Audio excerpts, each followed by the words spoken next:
365, shake my hand, and welcome to another video.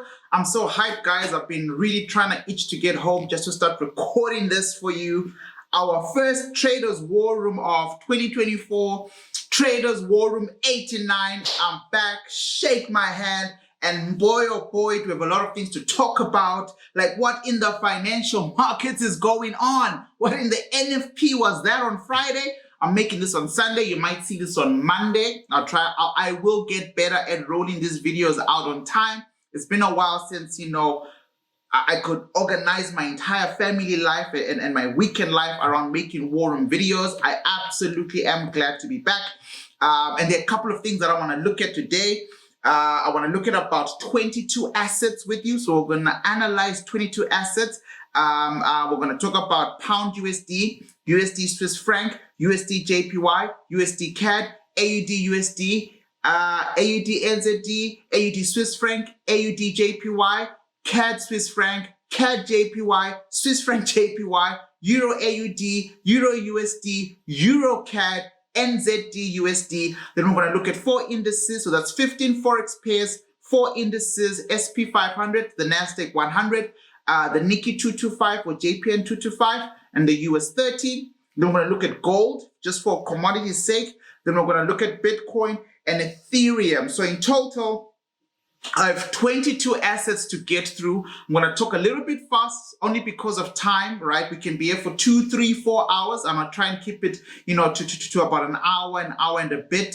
So let's get started, right? So we've got to start this the right way. Remember, in front of you, you should be looking at very key psychological programs that you need to have in your mind as a trader. You cannot forget this. This is literally key to your growth, to your development. Number 1, good things do not take time. They don't have to take time. Society teaches us that. Society teaches us to work and work and work and work and leave well during pension when you're 65. Good things don't need to take time. If you break that level of thinking and you start to operate at a playing field where you believe that what is yours is a lived reality, a present tense lived reality, you are going to break through a lot of trading barriers. Yes, trading is a process. Yes, I took about 4 to 5 years of complete unprofitability, blowing account after account. But that wasn't because that's the normal process. It was just because I lacked information. I lacked the right type of information. So every Sunday when I make these war rooms, I'm trying to bridge that gap. So good things don't take time. Tell yourself that. Number 2, every day, in every way, I am getting better and better as a trader. This is easy. Just prime your mind. When you're brushing your teeth in the morning and at night, if you're right hand, brush your teeth with your left hand. That gets your brain, specific parts of your brain working that you don't use all the time because you're right-handed. If you're left-handed, vice versa. As you're brushing your teeth for 2 minutes as recommended, just say that to yourself every day. In every way, I'm getting better and better as a trader, right? Look, I'm just going to teach what I know works, and it's up to you to operate. You know what I mean? Number 3, tell yourself, what I'm seeking is also seeking me. Everything that I'm looking for in this life is looking for me, right? You could get much more detailed with your affirmations, get your affirmations cards, record yourself saying these things, listen to it every day with earphones. If you're like me and you're always with earphones, have yourself affirming the trader that you want to be and see your P&L, get better, right? So there's a lot to get into. I'm quite pumped. The energy will go down, as the video progresses. If you're new to this channel, subscribe, like. If you want to know what I know and how I know it and how I do it, there's a link down below. over 60 something hours of me walking you step by step how to identify all the levels that I'm about to identify, how to know something's about to happen before it happens in the financial markets, because we know that price is everything. Prices in everything, right? And I teach that in our supply and demand traders course, right? So let's just get into it, man. I really want to just talk about what on earth happened, right? And before I go too far, about 24 hours ago, I dropped a video explaining Powell being dovish. Now, yes, I dropped it after NFP, but if you watch the recording, you can see I'm recording at night and I'm recording on Thursday, so before NFP, and I was explaining what Powell said on Wednesday. I need you to get this. On Wednesday, Powell shows up, he does the FOMC stuff. He's so dovish. He's extremely, he's just soft. It's not our hard Jerome Powell. He's got the purple tie and he's very dovish about market expectations. It's a bit weird. It's a bit different. It's not really, I knew there were no rate hikes coming, and I knew that a rate cut wasn't going to happen on Wednesday, but maybe later on. He did confirm that. But overall, he was also just dovish, creating a market sentiment. So I break that stuff down, watch that video. And then Friday, NFP drops, and it makes sense. It makes sense why Powell was so dovish. He is the federal chair. He has every right to see the data before we see it, right? Mans knew what was going to happen on Friday by the time he went to the FOMC meeting on Wednesday, right? He was presetting market conditions, and it absolutely makes sense. So I just want to quickly break down NFP. If you're with me, okay, it's by my bookshelf. Last year or whenever I was doing the stuff, it's a very big book. I like buying traders because I just find it so easy to read. It explains a lot of things. One of the things that came out of that book is institutions are not like us. They're not looking for volatility just for the day, just trading NFP on Friday, right? They know it presets the coming weeks into the markets. So understanding what happened on Friday will allow you to trade the markets a little bit better for the next 10 days. Why 10 days? Because after NFP and a week passes, we've got CPI. And I'm absolutely sure that CPI is the next pre-market setting for sentiment that will shape order flows in the direction which money comes in. And if you don't understand these steps in your trading, you're always going to lose, right? So NFP comes up. Let me just quickly share it on my screen. Let's just, let's put it here. Let's use this one, right? I have it here anyways, right? So I'm going to look at this screen and it should be in front of you. I'm sharing the screen. It should be in front of you. I hope it's in front of you. Right, so let's quickly go to NFP. I really wish, I was doing live classes, and maybe I should. I definitely need to go back to live classes this year. Not all the time, at some point in my life, I was back to back every night teaching for months at end. So maybe 2 big live classes this year on trading psychology, the stuff I've promised. I don't want to do anything new until I honor my promises. I do take time, but I promise you I never forget. Right, so NFP happened this past Friday. A lot happened this last week, in the markets. A lot happened. So number one, on Wednesday, right, and I could teach on this all day. Like I could show you ADP shows up, right? ADP shows up and gives us a positive for NFP. So ADP is like, look, man, the markets, as ADP, our forecast or the expectation is 179,000 jobs. Yeah, we found 192 as ADP. This is supposed to be bullish for the dollar. You need to understand how to get this data, quickly go to your charts and set yourself up.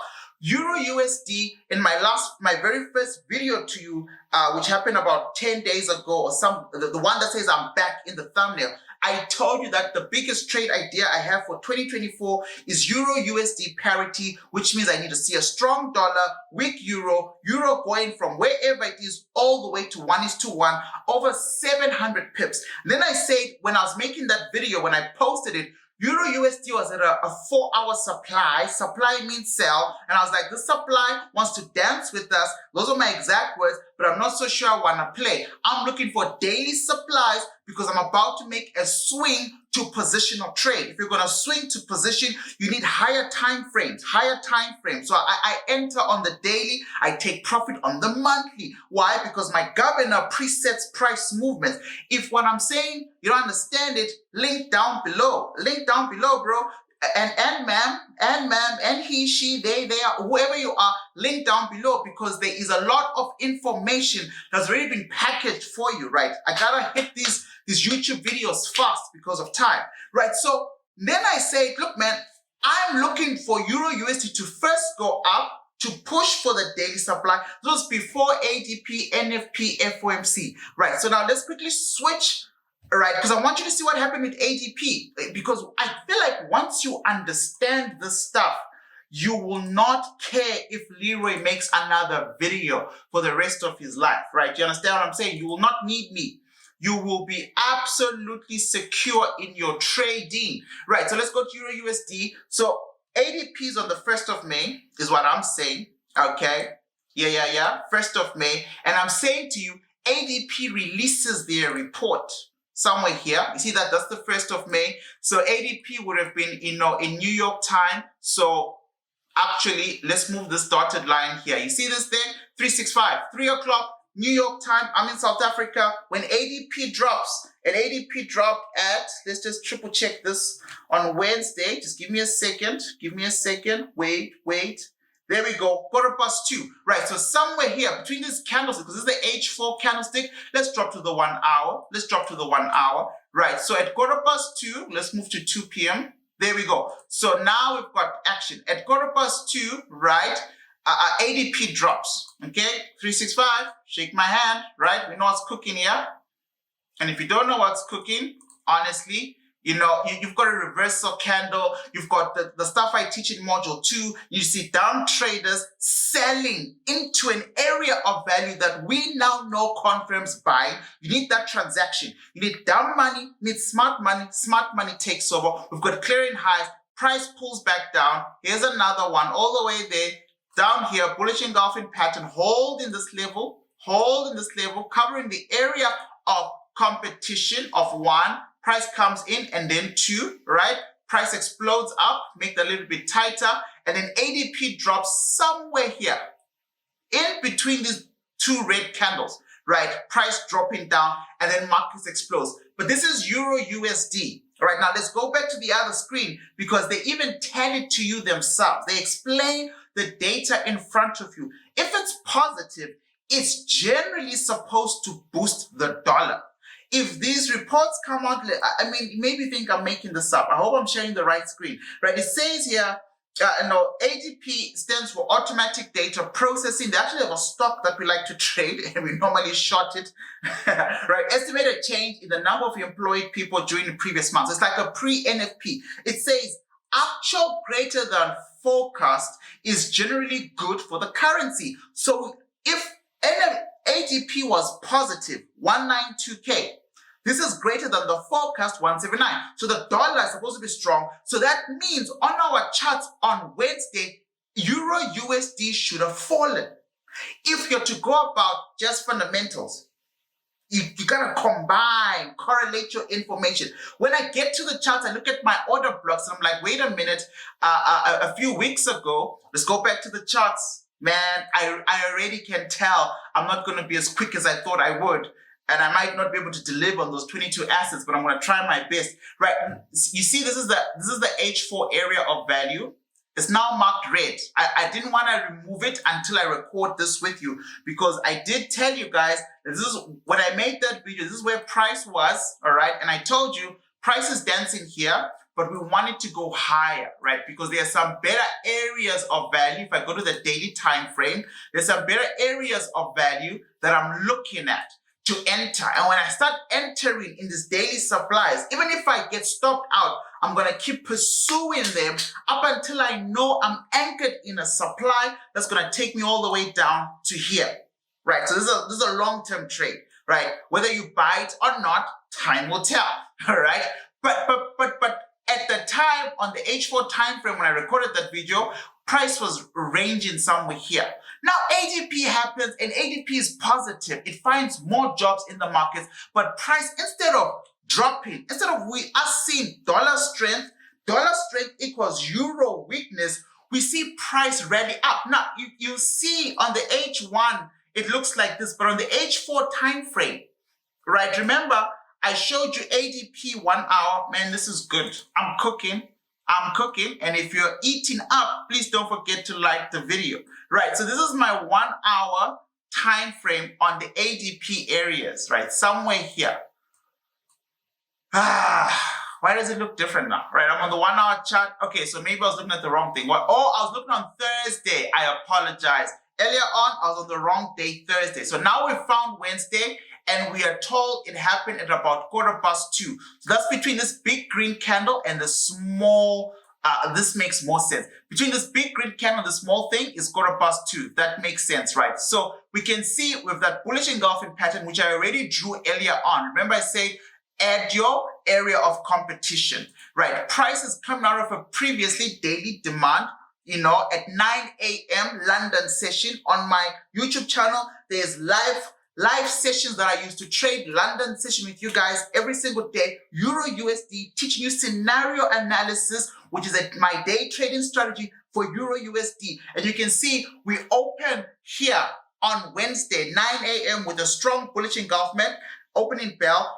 Price creates a Talitha area. Those who know will know, but basically a consolidation with a bullish engulfing pattern. This engulfing pattern closes at 1 p.m. ADP comes around about here at 2 o'clock, 2:15, and says, we found more jobs. Dollar supposed to be strong, euro weak. I'm repeating myself. Instead, within about 4 hours of ADP, markets fall a little bit. Dollar strengthens just a little bit into a buying area. So supply and demand outranked whatever the sentiment is, ADP sentiment, because it's not that trusted anyways, and markets rallied up, right? So if you missed it here, you'd have gotten it the next day. Those of you always choosing a news volatility, there's always a next day trade, and then markets have been moving up ever since, removing this H4 area. Why? Why were price bullish if ADP was finding more jobs? It's supposed to be a dollar thing. Well, that same night on Wednesday with FOMC, which I've covered in a separate video, and he was dovish. I explained to you guys that dovish means being extremely bullish for risk on assets. Powell is interested in stabilizing the economy, interested in seeking very big stabilization in labor markets. I said this to you on my video on Thursday. I say, imagine being an IT guy and your job is to be an Uber driver. That's not gainful employment. For Powell as the Fed chair, gainful employment is you're an IT guy, qualified in an IT qualification, you should be doing IT things. Shouldn't be delivering Uber because there isn't a supply. You've got the demand for employment, but there isn't someone hiring IT guys. There's a problem in the labor market. And it is because of this. I honestly, hand on the Bible, Powell knew the data was going to come off crazy for NFP. Powell knew this. There's no ways he would randomly be so dovish out of nowhere had he not known that there are some cracks, right, in the labor market. And that's what NFP showed us. I have no idea which screen I'm sharing right now, but let's quickly go to a Forex factory. Okay, there we go. Right, and then eat up some data. Right, so this happens. Thursday happens, and then NFP Friday. Right now, I don't want to spend too much time on this stuff because I know I've taught on NFP. I've taught how to read NFP. I've taught you don't just look at the NFP numbers, look at wage earnings, look at unemployment. I've explained all that data, but repetition is key. So I'm going to kind of like brush through it, but I can't go deep because of time. Now, absolutely, before we even get into what on earth we got for NFP, let's look at NFP historically, because your boy has been away for a year, right? I've been trading silently by myself on the floor, working on other things. And I haven't done this with you in a long time. So let's catch up. Let's catch up with what we missed together, you know. and it's amazing. If you put all of the stuff in spreadsheets, oh my goodness, nothing that happens in the market will surprise you ever again. If you have to sit down and say for the next 2 months, I'm going to create a big spreadsheet. I could do it for you, but You know, we'll see. But you collect data. You'd say, I'm going to record all the dates of all the NFPs, all the CPIs, all the big things that move markets, all the ADP, not necessarily, but all the big CPI, core PCE, and then FOMC, rate cuts, interest rates. You have like these 5 big columns, and you literally sit through it for the last 5 years, and then you earmark, go back to the charts and look at, say, a 2-week swing range. I'm a swing trader. So say after FOMC happened 3 years ago, for the first 2 weeks after that meeting happened, was Powell dovish or hawkish? What was the trend? Were we selling or buying or order blocks? And you have all that data correlated. You will see a beautiful story that allows you to accurately predict what you're doing. You compare that with what's going on COT, where they tell you where their positions are. Shake my hand.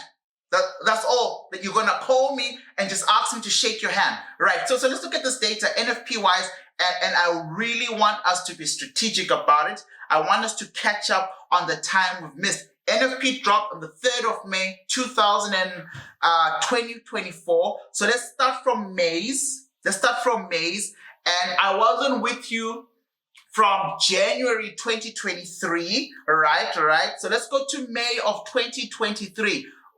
Even if you don't understand what it means because you don't want to click the link down below, I'm going to tell you right now, banks think in 3 months.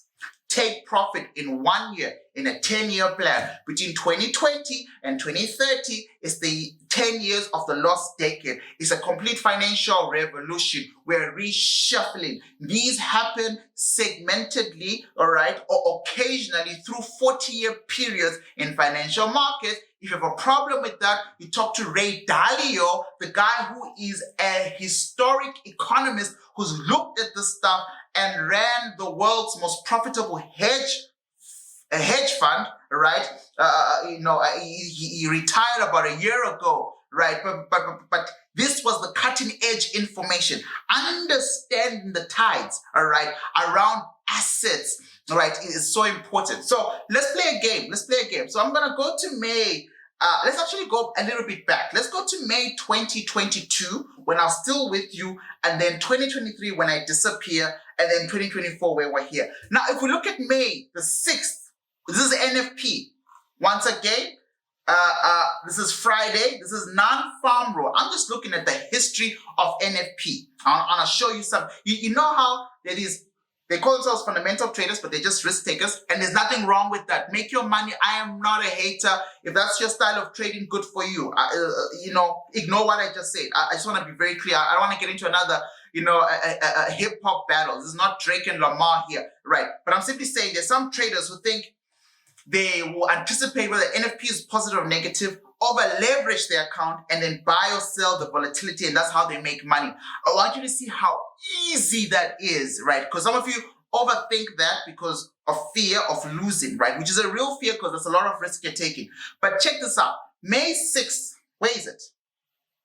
There it is. May 6th of 2022, we're going to look at a 1-year process. The reason why I told you about 3 months, banks think in 3 months, take profit in 1 year in a 10-year plan, right? So I'm going to go May 6th, 2022 all the way to May 2023. We're looking at NFP. From May, positive. NFP is basically positive for a whole year. It doesn't take much strategy. If after 3 months, you're like, okay, damn, these guys are missing. The first time they wanted 390K jobs, they got 428. That's a big miss. Then 325, by almost 60,000 jobs, that's a big miss.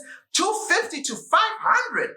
They miss it by 250,000. That's a big miss. The labor market, what? This is what we mean by the economy was hitting up at some point in time. This is the inflation that Powell wants to control, wants to slow down. All right. So I hope you're with me here. So it doesn't take much. After 3 months of this, it's like flipping a coin. 9 out of 10 times NFP is going to be positive. If you know what that means, it means dollar will shrink. Our stocks and risky assets will do well. They'll fly up.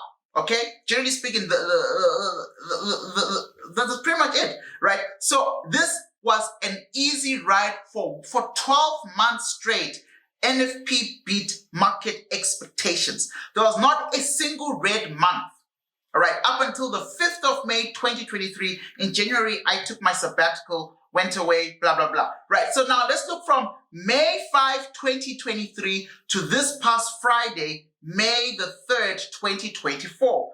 On May the 5th, 2023, you know, we've got, let's see, we've got 1, 2, 3, we've got 4 reds. So after a year, you've got a situation where the market missed 4 times and at 8 beats, which is about 67%, right? So if you're trading NFP from 2022 into 2023, into 2024, you should have made a lot of money by risking a lot. I'm not encouraging that. I'm just saying I know there are traders who trade events that way, right? But the risk would have paid off because all you had was to lose 4 months. 4 months. And I'll backtrack again. But as far as I can tell, I don't see any red all the way down to May 2022, right? So that's actually crazy. Now, this particular NFP, let's look at it even more carefully. You will notice that the normal range, by the way, when you beat the market is supposed to be about 20 to 25,000 jobs. So if NFP, if they wanted 100K jobs, but they got 125, markets will be stable. There'll be volatility, but it's a fair beat.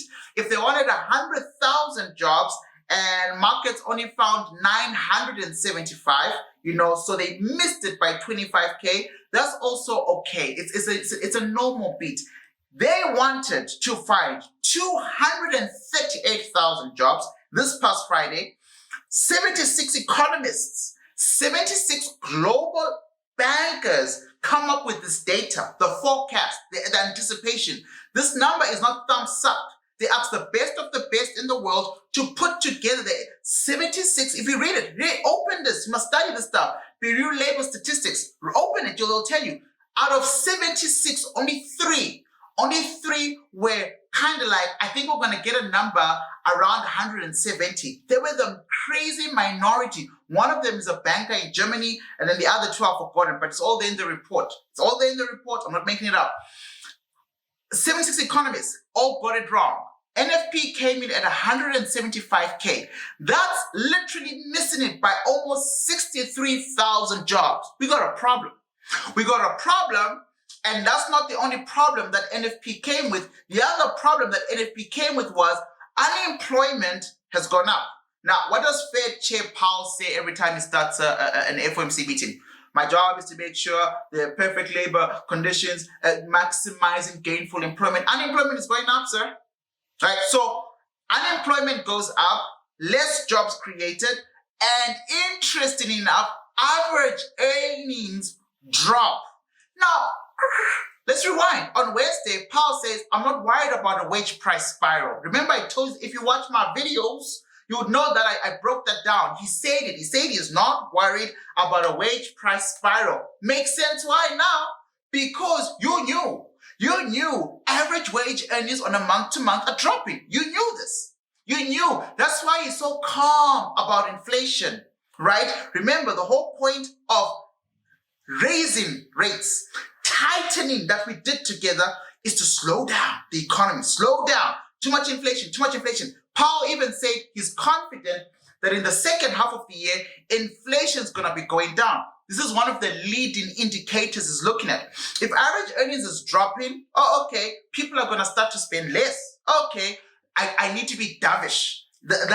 I'm just explaining the mindset, how the game was fed, right? Because the Fed was dovish 72 hours ago, right? So I found this, completely interesting. And again, if I explain what dovish means in my previous video, so if you want to get into that kind of stuff, please feel free to watch the video that I dropped just before this one, about 48 hours ago, where a lot of this, is explained. But long story short, NFP has showed us that the job market, right, is not as strong as Powell would like, for us to believe, right? There are minor cracks, and the report is very thorough. I was watching another earnings report where, they're talking about, recruitments are drying up. They're starting to fail to fully maximize white collar workers. It's American stuff, but a lot of it is happening. We've got a slight crack in the economy, and it's starting to show itself in labor. Remember, one report is not enough. So now we need to look out for CPI.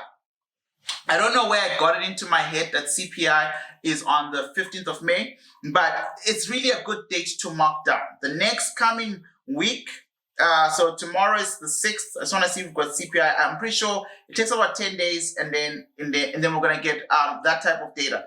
So nothing, and then let's go to the following week, 15th of May. I'm pretty sure I'm right. CPI. That's the next big move. That's the next big report. So you are trading for the next 10 days, right? You're trading negative NFP. You are trading high unemployment, right? You're trading a dovish Fed. Okay, and you're looking to find trade setups. That's all we need to talk about today. Up until the 15th of May. The 15th of May, we throw the trade plan away, shoop, and we see what the data says, right? So there we go, 15th of May, we got core CPI year over year, and this is gonna be interesting because if we miss NFP and inflation is still up, markets are gonna go crazy because they're gonna be like, okay, well, Powell, then what are we doing? What are we doing, right? And really, what are we doing, right? So please check that out or keep tabs on the channel. I will cover that for you, right? So on to today's business, and maybe I should start off by saying shout out to Alvin. Hope you're good, brother. Shake my hand, man. I saw all the hard work you put onto the group, and it was caused by my absence. You know, even the tones that people started to take, people getting a little bit, I guess, anxious if I'm coming back or not. I'll always come back, but I'll also always take breaks if I need the breaks, but I'll always come back. And if I never, ever come back, I promise to always say goodbye properly, all right? But I felt like I mentioned that I need to take a break, but maybe it didn't come across clear in my last videos, or, you know, I apologize. But Alvin, you took on a crazy mantle, brother. He was updating COT data for people. I went through some of them. They look highly immaculate. I appreciate you. And I guess someone like Alvin now will understand how much time it actually takes to do all this stuff, you know, for people, how much time and energy. So shake my hand, man. I'm shouting you out because I want to say thank you so much for being, you know, an incredible example to other 365 students about what it takes in this journey, and also to answer your question, because you left a question in the comment section about the Magnificent Seven, right? So I'm hoping, and this is going to help everyone, so that's why I'm bringing it up here. And let me just note it down here. Make 7 question, right? I'm hoping this is going to, you know, help everyone, but I'm also hoping I understand your question. So you said with regards to indices, what are your thoughts around the Mag 7? So I'm pretty sure you mean the Magnificent 7 stocks. And if that's not what you mean, please let me know so that I answer your question. But as far as I know, that's the only Mag 7 that came to my head, the big 7. And most of them, if not all of them, are in tech. And most of them, if not all of them, are stocks that influence specifically the NASDAQ, right? If we're talking about the same thing. And here we're talking about Alphabet. Alphabet holds Google and Google, right? So there are 2 big Google stocks that trade under Alphabet, right? So Google, number 1, I'm talking about Amazon, Apple, Facebook / Meta, Microsoft, Nevada, you know, the NVIDIA, sorry, big on AI right now, and obviously Tesla, right? So those are the big 7. And I thought that was such an interesting question, fundamentally because I really don't cover a lot of stocks on this channel because I feel like I have not created a big enough community for us to move in that direction, right? So mastery for me always comes in the currencies because there's a lot of fluctuations, there's a lot of kicks-offs, a lot of spiking. Currencies teach process and discipline, so I love them for that. Although they are painful to trade, I understand that. And then maybe later on, when I feel like the group is like well grounded, we can then move to stocks. Stocks, I do it with senior traders. But I thought your question was interesting, sir. So I want to just break stuff down, around that, right? I want to break stuff down and really just to kind of like highlight why this is quite an important question. Now, you have to imagine, what am I trying to do? I'm trying to share. I haven't done this in a long time. I can't see it. Well, I was trying to share my whiteboard again, but my whiteboard is either disappeared in one of my screens or it's taken a walk. I don't know. All right, let me just stop sharing everything. 2 seconds.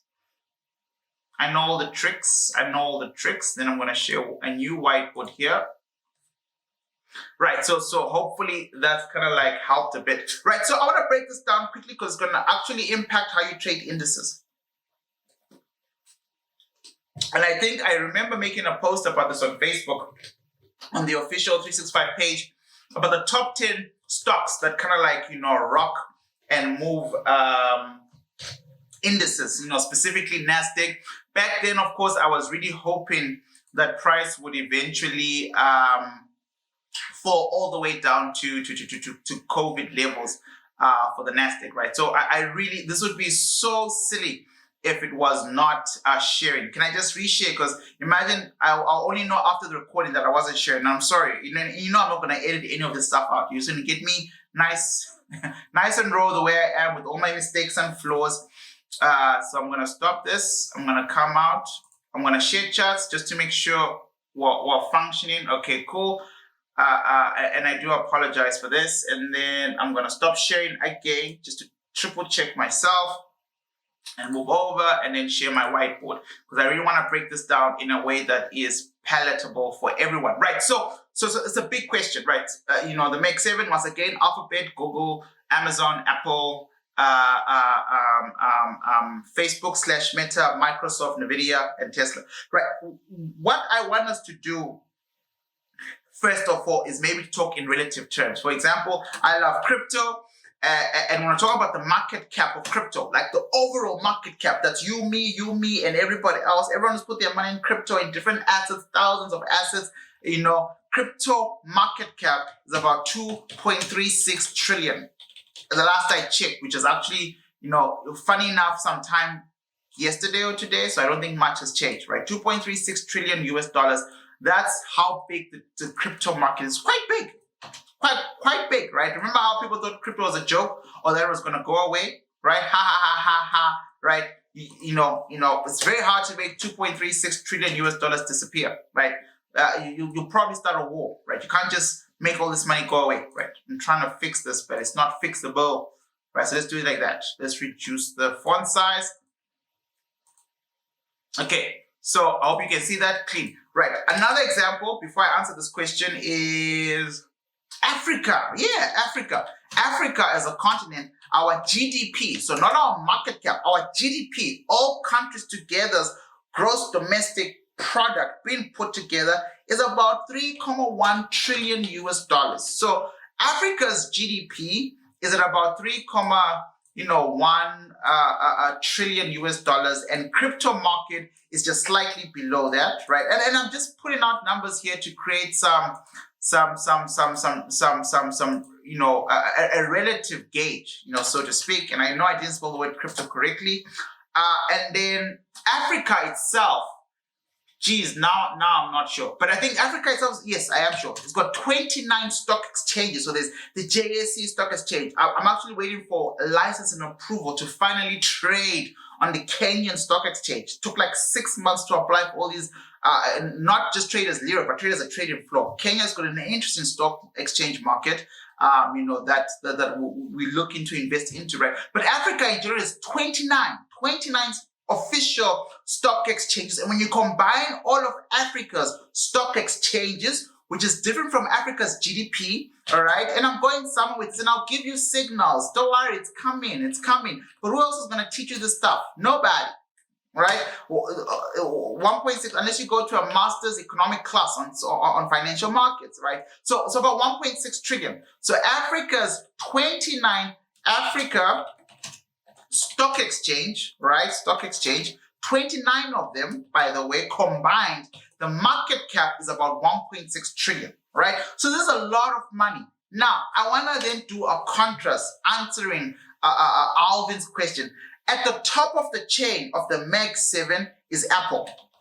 And Apple's market capitalization is about 2.985, I want to say. So almost 3 trillion US dollars, which is the size of Africa's GDP. The one company, Apple, is at about 2.95 trillion US dollars. Side note, if you bought every single Apple product, every single Apple product came out, iPhone 1, iPhone headphones, iPhone this, iPhone that, blah, blah, blah, blah, blah, blah, you'd have spent about 20,000 US dollars right now in your life. 20,000 US dollars per person. Because iPhones are customer thing, it's called a ladder. They keep ushering you across every single product, right?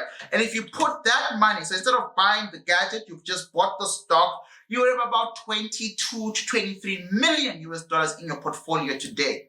think about it, right? Anyways, Apple at number one of the big seven is at about almost 3 trillion US dollars. At number two, right, just slightly below is Amazon, right? We know the great story of Jeff Bezos, which is moving at about 1.5 trillion US dollars. So just to give it perspective, Amazon as a company is as big as, or almost as big as, all 29 stock exchanges of Africa put together, which are rated about 1.6 trillion US dollars. Interesting, right? Number three, and when politicians tell you that they're going to create jobs for you, you need to remember you need money on the ground, not money in financial markets. If the money is in the stock exchange, they are lying to you. You take that money, you go do infrastructure, you create jobs, but we're not talking about that now. Next one is Microsoft, Mr. Bill Gates, and he's at about, he's actually number two, but anyways, it doesn't really need to be in the order. He's at about 2,749, right? So also quite a high market cap, right? Trillion US dollars. And then number four in the big seven, or the magnificent seven, is Google. And just to be clear, Google, technically speaking, it's called Alphabet because there's GOG, then there's GOGL.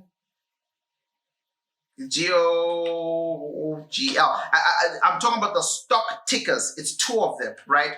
But overall, they're called Alphabet. Alphabet owns Google, right? Alphabet, which is Google, is about 1.7. I guess trillion, an odd 1.7 trillion US dollars. And then number five, we finally get out of the trillions, if I'm not mistaken. No, when I am mistaken, we got for NVIDIA. These guys are big on your software, AIs, etc. 1.218 trillion, and you're like, this guy, where's he going with this? Just be patient, man. Just be patient. We got Meta, which is your Facebook, at about 861 billion US dollars, not trillion. And then number seven, we've got Tesla, right? Tesla, and I think earnings was recent for most of these companies, by the way. So these numbers probably are very much up to date at about 8.1 billion. Right now, this is big, guys. Right? I pretty much, apart from the last two, all right. The top 5 mega companies in the world, their market cap is either bigger than 29 African stock exchanges, or half or more or close to the entire GDP of all African countries put together. And we're talking about African countries with all the minerals and all the raw material that finance post-Fordism across globalized economies. It's a big deal. These are oligopolies. They're not even monopolies. They're oligopolies.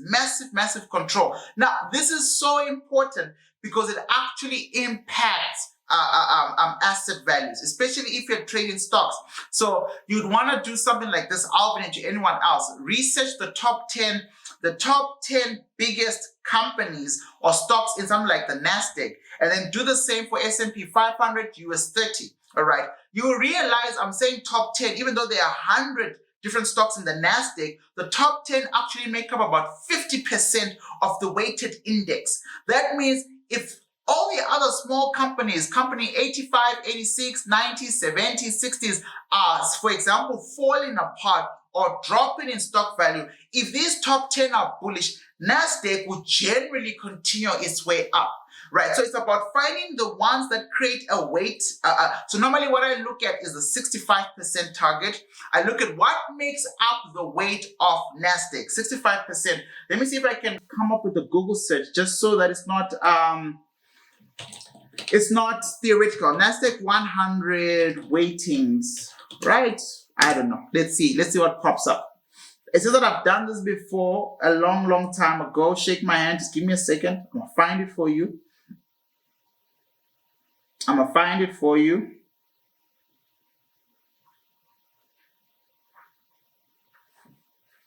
Okay, I've kind of found something, but it's not good enough. I know you guys have nothing on your screen. I haven't forgotten about that. Portfolio. Okay, not the right stuff.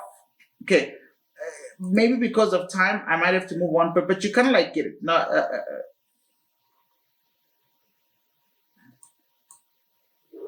okay, let me share this because it's just orcs now. You're just looking at me with my hand up.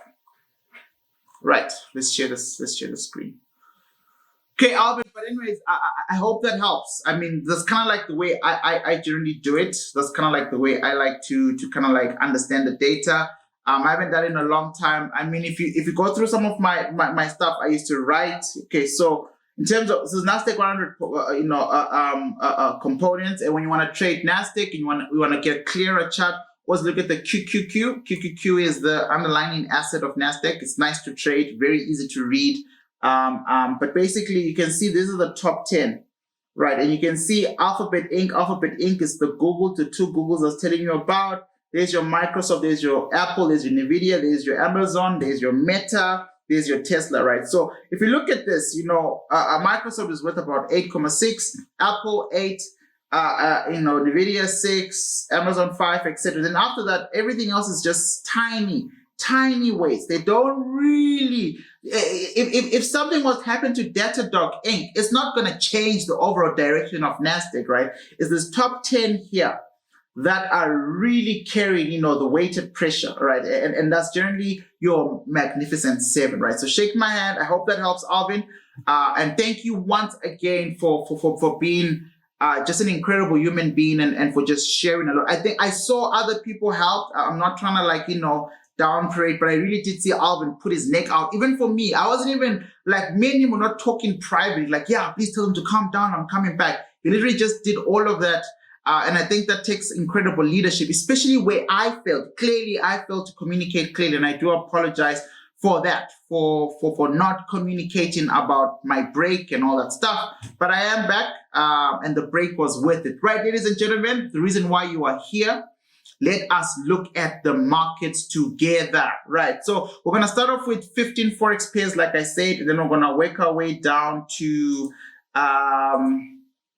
indices, and then just to kind of get an overall view and an overall feel of the market, right? I think that is absolutely worth our time, right? So okay, cool. I'm sharing my screen. You can see it, right? So off the bat, we've got pound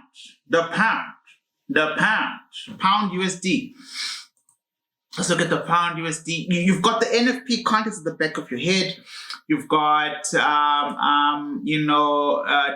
FOMC at the back of your head. You now understand all these things. And, we're playing the game, right? We are playing the game, right? Please forgive me. If I don't finish all 22 assets, I'll do a follow-up war room first thing tomorrow, Monday. All right, so then you'll get it Monday night or Tuesday. All right, please forgive me. Just looking at time. I'm not yet. I'm gonna do my best to break out of my new 1 year routine bedtime. I should have done this on Saturday, so it's my fault, right? But I just want to give you something to nibble on for now, right? And I think I've spoken a lot about markets to kind of, but I know people just want to know charts, right? So on the monthly time frame, we've got something like this. It doesn't look clear. Excuse me, let's go to a clean chart. Let's go to a clean chart. Just quickly, because, we'll get there and then there'll be so many things written across remove drawings, right? So this is what we have on pound USD, right? And I mean, again, link down below, right? You've got a sell profile asset. Nothing has changed for the time I've been teaching this, right? Before 2019, 2020, I went public teaching people how to trade. So I'm on my 4th year teaching people how to trade, at least retail mode, and I'm on my 6th year corporately, and I am on my 12th trading year as an individual, I guess. Nice. Right, so look at this. Look at this. Let's go at Kinihashi so that there are no lies. We tell no lies to the people. Very clean sweep, right? This was a nice place to come wait for price.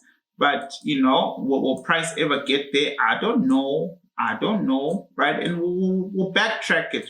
Right, I believe something is happening here, right here. This is September, August 2023. And you see, when I start breaking charts like this, just one chart can take forever, right? So please forgive me. I will not do all 22 assets. It wasn't clickbait when I said at the beginning of the video. I'm not going to edit that out. I'm just, honestly speaking, life took its own course, and here we are. But I'll try and get through as much as I can on this take and then quickly finish up. I feel like doing half and half would make more sense, right? So instead of 22 assets, I'll do 11, right? So that's 1, 2, 3, 4, 5, 6, 7, 8, 9, 10, 11. So my last chart with you will be Swiss franc JPY, and then I promise to follow up with the rest of the analysis tomorrow. Okay, just so that the videos, are not too long and I'm not too exhausted until I get used to this. All right, so we're in a governing supply. By the way, if you don't know, now you know. We're in a governing supply, we want to sell, right? Below, we've got a clean target of where price wants to go. Interestingly enough, Leroy does also have a Euro USD parity trade idea, and we know pound and USD and Euro and USD generally correlate in the same direction. So this is not shocking. But for this to happen, we need a strong dollar. Back to my trading thesis, not shocking, but in the midterm, Powell is dovish. Dovish means weak dollar. For now, stocks can go up. Powell is ready to start to massage the economy because he's worried about the labor market, which we now understand why, because we saw NFP data, and he doesn't think inflation is a big deal anymore, and that he's got it under control, and it's going to ease out second half of the year. And he really did try and remove a lot of bearish signals in the last FOMC meeting. All of that can change on the 15th of May. So don't watch this video in June and be like, he's lying, he lied, he was wrong. No, we follow the data. When the data changes, market structure changes. When market structure changes, order flows change. When order flows change, they start to change the direction of the money. A good, smart trader changes their plan and trades according to what they see. So subscribe and then stay on track with me, because things move fast in the financial markets, right? So for now, there's an overall bearish undertone. On the weekly time frame, I see it, you see it, we see it, right? We've got a strong close right at the beginning of the month of April. There we go. And then, price at the end of April came back to it. So this is literally 8th of April, weekly time frame, week 1, 8th, right? 15 April, and then 22 April, last week into April, price ready back into a supply to start the month of May. All right. All right. In here, we've got filled value gaps. If you're into that kind of stuff, it's all there in front of you. Right. So markets make a touch to supply, leaving a strong, weird buying area from another buying area. From another buying area. This is a very contested area, right? You've got buyers and sellers all meeting there. And on the daily time frame, markets close the value fair gap, making contact. And potentially, generally speaking, this could mean price wants to go down. All right. But again, you're dealing with a very sensitive dollar. So until we look at, and maybe straight after this, and let me add one chart immediately, because we need to see what the DXY is doing. Until we understand how strong the dollar is, it's very hard to make a trading decision, right? So I generally would not have been triggered in yet. I'm still a bit old school. All right, now I would have. I'm not in this trade, but I would have been, right? So I would have been. Let's go Akini Hashi just to get clarity. Yeah, definitely. That's beautiful. Beautiful, beautiful. Even if you wanted to take that, you see that? Clean, clean. Right, markets are moving down, all right? And unfortunately, I'm not in this one, but it's fine. Right, now where would price stop? This would be an area of interest in terms of liquidity, area of interest of liquidity. If markets sweep this area out, that's interesting, because that means the dollar is back popping wherever, fighting for its life. And I don't see that. I don't see that right now after what Powell did. So let me be very clear. I don't see Euro USD going down. I see it breaking supply, H4 supplies, and going higher, right? So why would the pound be any different? I don't know. But I'm just highlighting that, yes, I get the supply and demand, relationship, but now I need that market. And even if we were to break this liquidity area here to the downside, which would be nice, wouldn't it? You would literally be landing in the lion's den, right? There'll be a lot of strong buyers waiting for you here on the daily chart, right? Yes, overall, the monthly governor wants to play to the downside, but remember, you're not by yourself. You have to trade these levels as you see them. I used to tell people, daily entry, daily exit, right? So daily supply, you get on a daily demand, right? You don't swing blindly, or price will put you in a long wheelhouse. Look at that, all right? So, it really comes down to risk to reward ratio. I like my 1:3. Like my life is dependent on me, right? I like my 1:3. And honestly speaking, the exit that, and now it makes sense. This is the reason why this is not even on my penny order list. I was trying to wonder why I'm not in this. It's because I didn't say a clean exit. This is 1:2, right? And for some traders, they like it. I like 1:3. If I don't get it, if it doesn't meet my trading rules, my trader's edge, I move on, right? So I need all of this to be removed out of the way. If all of this is removed, then I'm very happy. In terms of where price is going, how far price can go, the areas I've just marked on the daily are within a governing demand anyways, right? So for pound USD, Leroy is really not looking to touch you. From scenario analysis on the 1 hour time frame, absolutely, I can play, right? So if this is a 2 hour time frame, which is slightly better, all right, I can play. I can start to look for entries here. If we break through here, maybe, right, bearish engulfing pattern up there, sure, I could start to sell. Look for some structural shifts. That's not really convincing. That's not really convincing. That's not really convincing. This is just a psychological line, not a correctly drawn trend line. Psychological line, not a correctly drawn trend line. Big difference, right?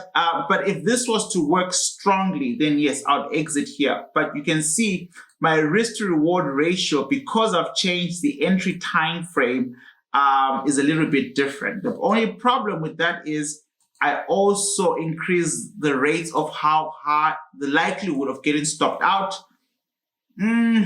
Yeah, because I would need my stop loss up there. So still a no for me. I wouldn't trade it, but I would understand if you did. If you wanted to sell it to somewhere down here, I would understand that. But personally, pound USD, not for me. Remember, I'm here to tell you what I would do, not what you should do, right? So let's quickly look at the dollar before we get lost in currencies, because we need to understand what's going on with Papa dollar here, right? So when Powell was talking on the 1st of May, right, this is literally what I was looking at when price was playing around, right? When I was trying to figure out dovish or hawkish, what is this man doing? Sorry about that.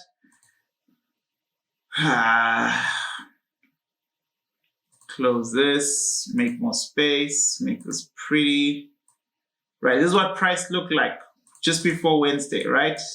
Let's try that again. Monday, Tuesday, right? This is where price was before Powell came through.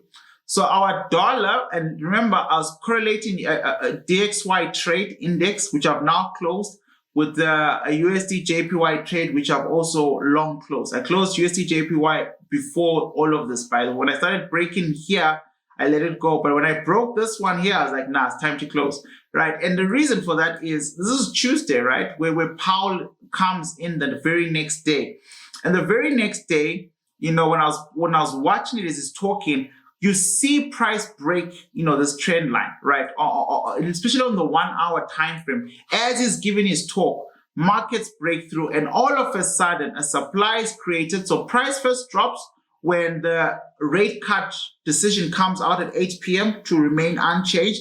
When Powell starts to speak, a little bounce, and then because it's very dovish, price does this and then just bounces the rest of Thursday, I think, up until later on in the New York time on Thursday, and markets started to trend down. I didn't sell. I didn't open a sell. I was just watching price, right? And this is interesting because now if you look at the daily time frame of the dollar, okay, it's tricky. It's tricky, bro. Where is the dollar going to land? I mean, I've got this area here, but it's marked in gray. When I mark things in gray, areas of interest, I'm watching them. I'm not yet entirely committed to putting risk. So just in case you see, and then you buy here, and then you say, Leroy said. Leroy did not say that. I am saying I can't see a safe place for me to start buying my dollar again. I can't see where my dollar strength comes from. It could come from this area, all right? That's fine. I just need a strong dollar. I don't have to be in a DXY trade, but I just need a strong dollar right now. So I'm going to let this chart play out. I will start paying very close attention to the DXY chart from about the 10th of May leading into CPI.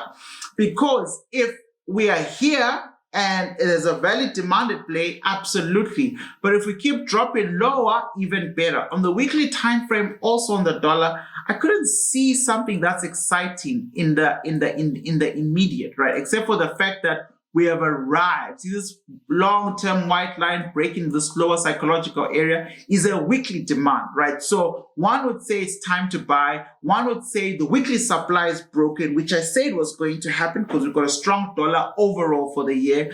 But I'm going to watch and see what inflation does, because I know these data points are used and manipulated by the Fed. Now, just so you know, I like trading DXY, and then I do the exact same thing I'm doing in DXY in USDJPY and USDCAD, because I find the market structure and the market correlation to be of just identical twin nature. So if I can understand DXY chart, I generally know what's going on with USJPY. If I understand USJPY, there's a very sensitive asset. I know what's going on in the indices. With USCAD, I can trade it, but I always have to remember to go check what's going on in oil, because CAD is a massive oil exporter, right? So we mustn't forget that CAD currency, CAD economy is very much dependent on that, right? So we don't have a bearish engulfing pattern. We kind of like had a somewhat of a market reversal, reverse gains. This could be institutions taking profits, but they landed back on a weekly demand, which I thought was very interesting, right? So our next chart is USD Swiss franc.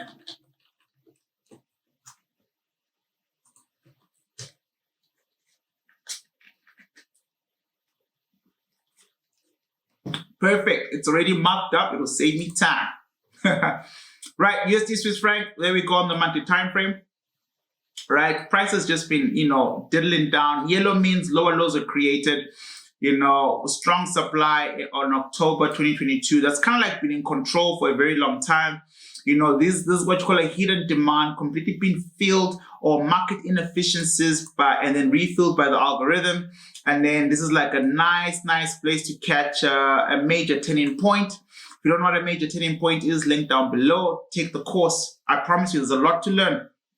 But the value you get out of these YouTube videos is 10 times more now, because you will understand, right? Stuff that I can't cover in time, right? So for me, there's very little to non-market direction coming across here, right? For all we know, this could be a strong retracement.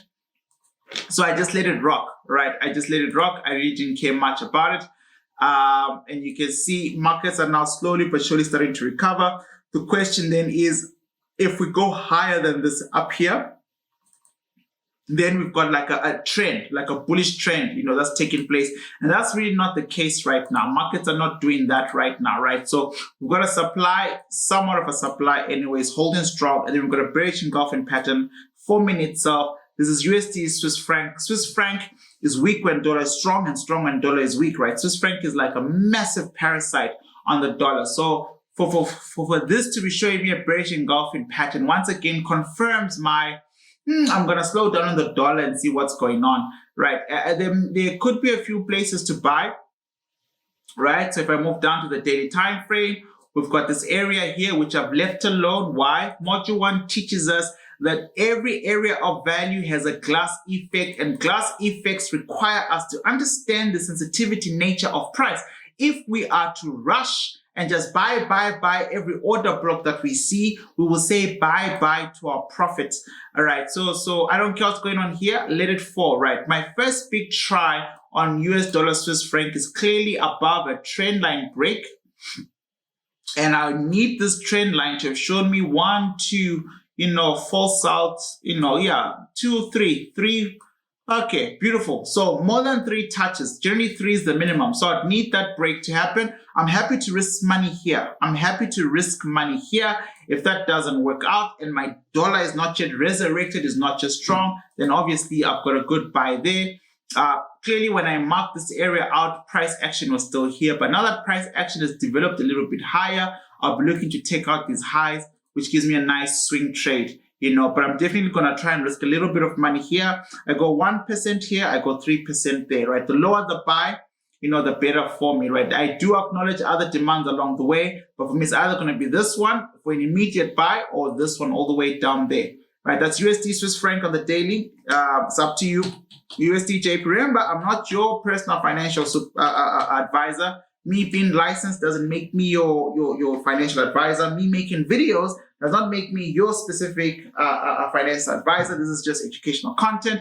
Trading comes with substantive risk, I've been homeless before because of trading. So, each to their own, right? This is the USDJPY trade I took and got out of a while back. This is literally in line with DXY. Literally in line with DXY. And this is what I mean when you understand your charts and you understand your markets, life is good. Life is good, right? So when I saw this beautiful demand, beautiful gap, all I did was wait for price. DXY took the trade and then I followed suit, right? Beautiful. And then I got out, sometime just end of April-ish, beautiful swing. And you can see now price is coming down. Why is price coming down? Well, let's go to the monthly time frame. I can quickly tell you, it's not necessarily that there's a downtrend yet forming. I can't say there's a downtrend yet. That's too early to say. I can tell you that the banks and institutions are taking profits. They're taking profits on their longs, all right? They're taking profits on USJPY longs, and we know this from the story being told in COT data, right? So if you look at your COT data, you'll see them cooling off longs, not necessarily going too crazy on their sells, right? So we still have a value story. And remember, a parabolic move must be met with a good retracement, right? Every time they go 2 up, 2 months of taking profits, cooling the whole thing down. And I think that's what we have going on here. All right. So what's my next trade on USDJPY? Because it involves the dollar, I'm on a pause. I'm waiting. We'll see. I'm not greedy. All right. Right now, I'm doing nothing. Weekly is not that clear. Yes, below this white line, there's something interesting. I can actually delete this. This is probably something I put just to lock profits. Okay.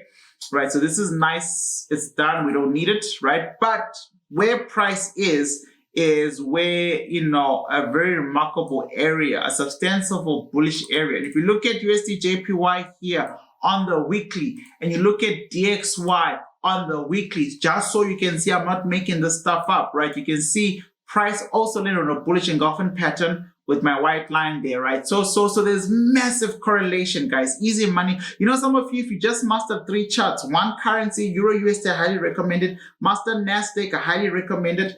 And you're in a good broker, and you want to trade something easy like coca, sugar, wheat, those CFDs, just have 3 things that you mastered and just started and back tested like a crazy person, that would alone change your life. You wouldn't need all these assets. You wouldn't be crazy like me going through all these assets. You just need 3 things to change your life. You master those things, and you master patience, you master yourself.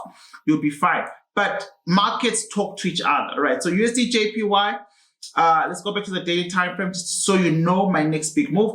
I won't lie, I'm not in this right now. This is that weekly demand that I just showed you. I'm not in it. I'm not that interested in it.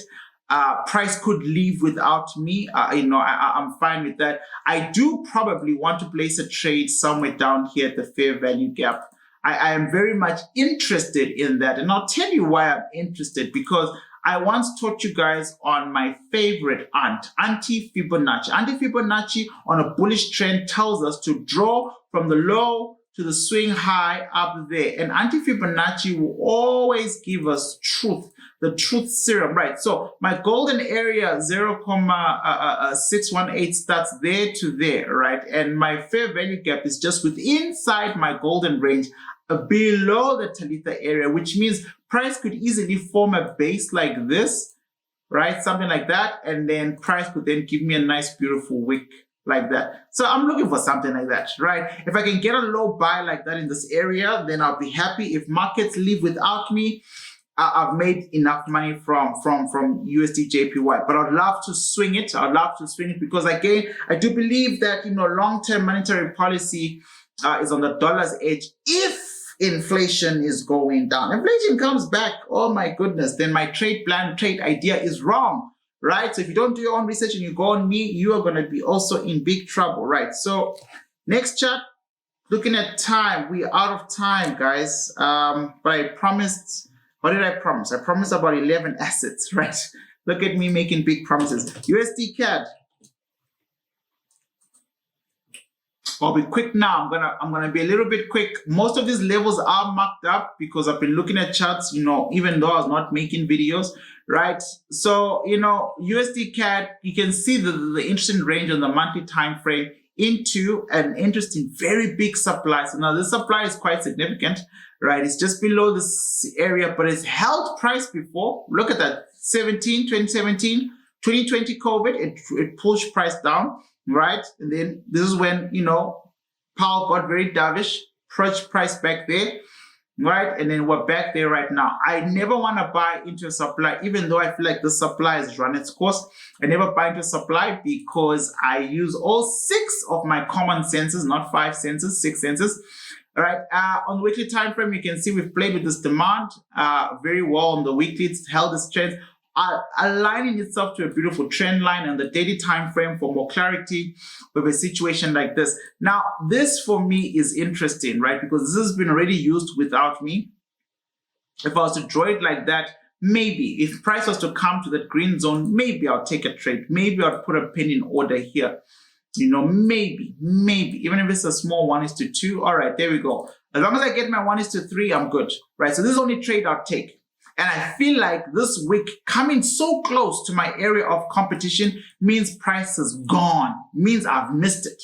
That's what it means, right? If I go to AUDNZD just to see, you know, how accurate the volume plays, right? There's a chance that the price can still come back here, but woo, when price plays so close and you miss it by a few pips like this, sometimes it doesn't come back. And when it does come back, it doesn't come back to be on your side, right? But this is a clean sign that potentially I've missed a trade here, but I'll never trade beyond that, right? Into the yellow zone, that seller's range, I'm not interested. AUDUSD, I just got off a buy about a week ago, and I know I'm not in that asset right now. A week ago or a few days ago, I don't know.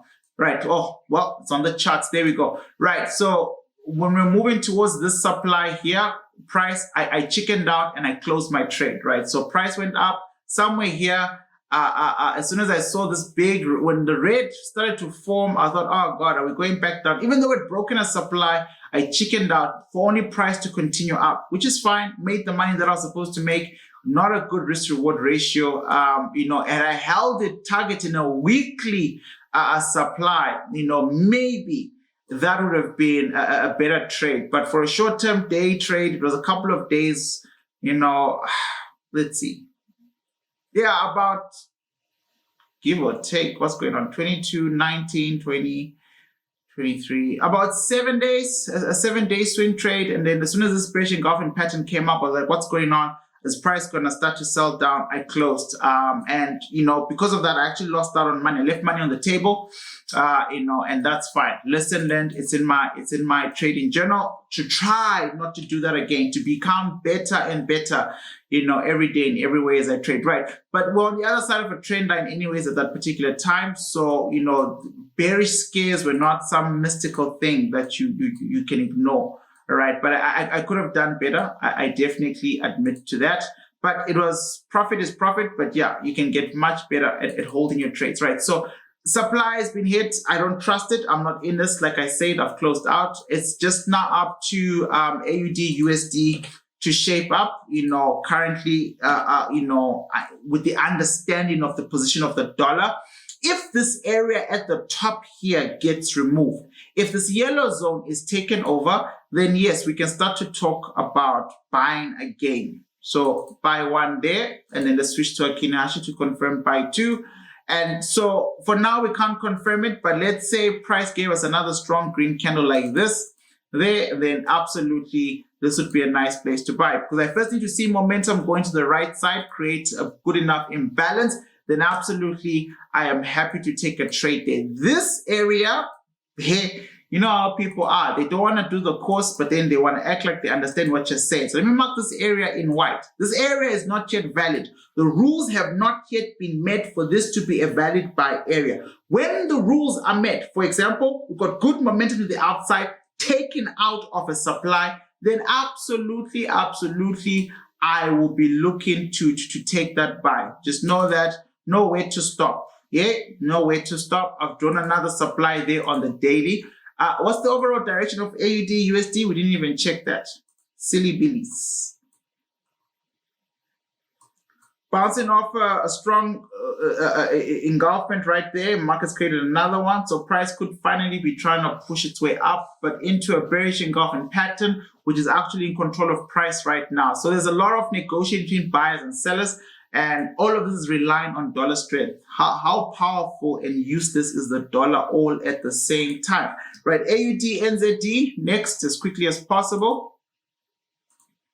Very soon, my partner is going to come in here and remind me of my promises. But I'm glad I'm doing this. NZD, there we go, right.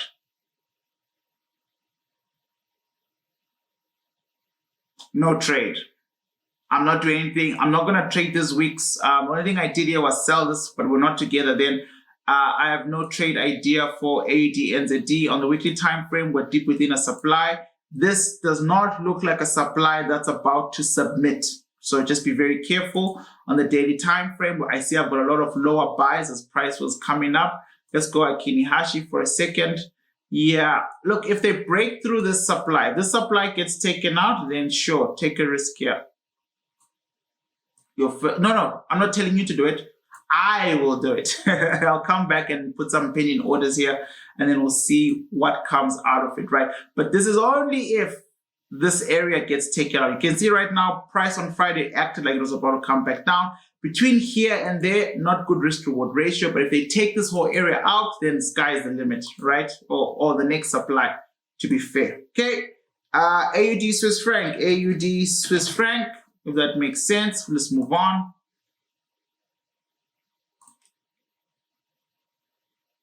Am I still holding this? I need to open my live account and just find out. Oh yeah, I am. Should actually look to close this. Okay, this was like a weak chance though, right? So supply is slightly above. TP1 is this white line, and I can see markets close just below it. So I clearly am still in it. I'm fine to hold for now because we've cleared the supply a little bit. Okay, if markets start to trend lower, then you need to come back to join me. And I might not hold it all the way down, because I've been really like holding this for a little bit now since 24 May. I'm getting to my second week of swinging the stuff. I might not hold it all the way down with you. I might just take profit, right? Right now where we are, I'm on a 1:1, and 1:3 still a little bit higher, right? Somewhere in there, right? And I'm pretty sure I'm gonna come out here. But if I get my TP1 and then wait for my TP2 to make up my risk reward ratio, we shall see. But I wouldn't buy anything until price comes back down there. That's just the truth. I would not. I mean, unless you're a risk taker and you like these consolidation ranges, particular areas, then make sure your stop loss is below the last green line where price was filling this area up, right? And maybe if you're lucky, H4 would be a better guide to that kind of stuff. So what I'm saying is just make sure you've got a stop loss below this area, but anything can happen. You could still be stopped out. I would wait to come back down there with AUD Swiss franc, right? Sorry, nothing I can do about that. AUDJPY next as promised. I think I lost money here a while back. I just don't remember where. I think I lost money somewhere here a while back. Somewhere here I messed up something. And ever since then, I didn't come back to this chart, right? So we're going to have to look at it together with keen eyes, because I am very much behind on what's going on here. Generally speaking, if I lose money, I rotate. I come back later when I'm completely like not even attached to the outcome, right? Psychologically. Because there's so many things to trade in the markets, and I'm a swing trader. I generally have a relationship with an asset for a very long time. So I haven't been in AUDJPY in a long time, right? So this we can delete now. We don't need. It seems like we are now in the main supply, and it seems like it is okay. It's not a major supply, right? So price has been pushing up. This is like an interesting table. If we break out of this white line, we can start to negotiate, to 122 maybe, right? But breaking out of this white line is going to take a lot of effort. I'm going to delete this as well since I'm no longer in the trade. I'm going to go to weekly time frame now. So seems clearly a bit bullish. more bullish than bearish, but we are in a big supply, so just remember that, please. I honestly, I wouldn't trade this right now, right?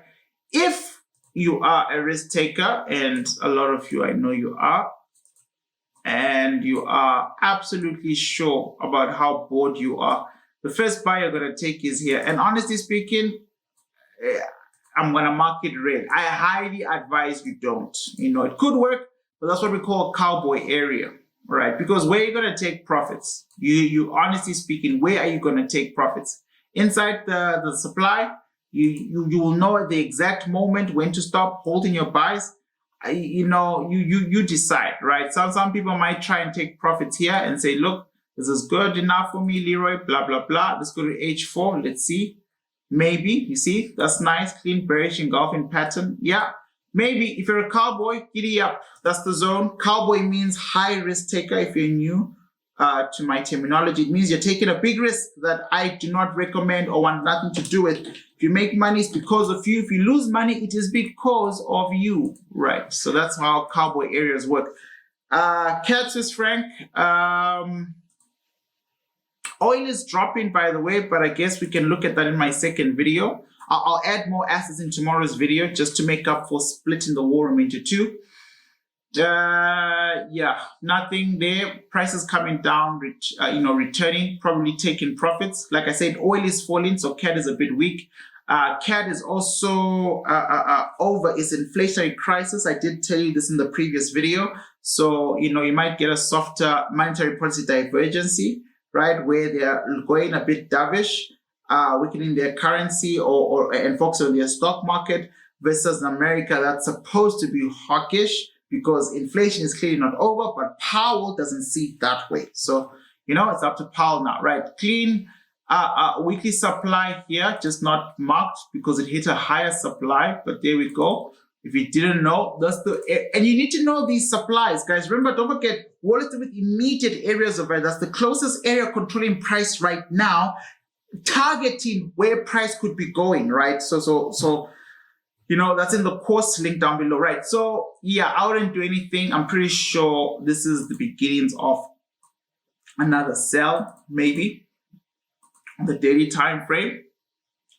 We can then do something like that.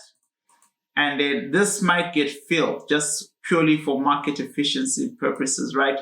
And then we've got a trend line hit here, and then we've got this down here that market bounced off like somewhat of a demand right there, right? So, you're looking at something like this. This is a really deep cut into this area of value. I won't lie, but it is two demands, but this is very, very deep, right? So you'll be lucky. And it does happen where we do get lucky, where price comes in and respects, and then price goes back up, right? So this will be the only place I would want to buy if I was a buyer in CAD Swiss franc. CADJPY, shake my hand. We are towards the end of part 1 of War Room 89. So tomorrow I'll do War Room 90. I apologize. I was ambitious. I started a bit late. I thought I'd do all 22 assets in one sitting, but maybe perhaps this will give you a chance to digest what I've given you so far while we wait. Supply broken. That means I'm done, right? I was selling for a while, then I bought for a while. Now I'm doing nothing in this particular asset, right? CADJPY was a blessing and a curse. Very good asset to trade, right? Just look at it in relation to price, right? Governing supply is in charge right here. And this is all the way from 2007, and there's still more. Price could go high if it wanted, but right now, a governing supply is in charge. If a governing supply is in charge, we generally should expect price to come down, probably all the way down to these areas here, right? If I could make those areas cleaner, I would, but I need this information for later. So I'm going to leave my charts as they are, right? Bullish engulfing weekly pattern, currently holding price up against a weekly bearish engulfing pattern coming from a governing supply. And there's a high chance that the weekly demand will lose eventually. And if it does lose, the question now is, where is price going? And price is going somewhere here, right? So you're looking to sell in line with price. I think the better bet is to sell in line with price. And to do that, you should have taken a sell on Thursday. On Thursday was a good selling opportunity. Obviously, on Wednesday, when the FOMC was talking, was also a good selling opportunity. Now you need to do the rain dance and call for a miracle so that price gets pushed back up all the way there, and then you can sell again. But if short of that, remember, you gotta sell high. Short of that, you're looking at price clearing this area. Price has been sitting here for too long. I would assume that glass ceiling effect is going to take place, break this area, and maybe to break it, just maybe, just to give you false hope, price might do this and then do that and then continue down. Maybe, and if it does that, then it's safer to sell than to buy, and then you're really targeting these lows there. But this is a very nice area of value, small enough to give you a very good risk-reward ratio. And the last asset of tonight, my people, Swiss franc JPY. Thank you for watching. Thank you for tuning in. Thank you for subscribing. Thank you for watching till the end. Those of you who are linking below, trying to reconnect, I appreciate you. I'll do nothing. Swiss franc JPY. Well, what are we going to do here, right? What are we going to do? What are we doing? What are we doing here? What are we doing? What are we doing? All-time high. You know me, bro. I'm not even going to waste my time. There was a video I did when I was addressing gold. I was like, gold is too high up. How are you going to buy to what? And like 2 days later, gold just kept falling and falling and falling. I don't even know where gold is now. But I'm just saying, just be very careful to rush to buy. Just because an asset is bullish, all-time high, you will be. See, it cleared this area up. Bearish engulfing pattern. Now that we have, to me, this is the first sign of any reasonable market direction on this particular asset. And you can see that I'll still holding my stand. I'm not doing up there. I'll try and buy here. But even buying here is very close to the all-time high. It really is. And this is a weekly time frame, right? Weekly time frame. So Swiss franc JPY, I would sell. Right? Again, Thursday would have been a good time to sell. If you missed it, you missed it. You really are looking for sell opportunities. If I go to H4, they might present themselves. Right? Anything up here would be good. If you could get price to come back up here, you would be blessed and highly favored. Right? Let's go to H2. Otherwise, stay out of it. Don't rush price. We're going to do this every week. So eventually, there'll be beautiful swing opportunities that come. The nice thing about those ones is if you stay out of nonsense, you have capital to use. Some of you, when the right trading setups present themselves, you've already blown your account, right? Risk takers, I know you're going to want to start here. I mean, it's a fair risk because within a bigger range, but this is daily and I'm looking at 2 hours, so just be very careful. All right, this is a clean imbalance and then a fair value gap that's been filled and used. You can see some sit-in, some consolidation, so there could be a push up, and then maybe this will happen for you. I obviously would prefer this because I know the higher price goes, the better. Right, so you could even have 2 different risks here, accepting that you're going to lose money here and hoping that this will make you back that money that you lost. 365, my name is Leroy James, my series, Shake My Hand. I appreciate you. I will be back tomorrow for another war room, just like this, break down the rest of the assets that I promised in the previous, in today's video, but because of time, I got to go. I love you. Thank you so much for watching. See you on the next one.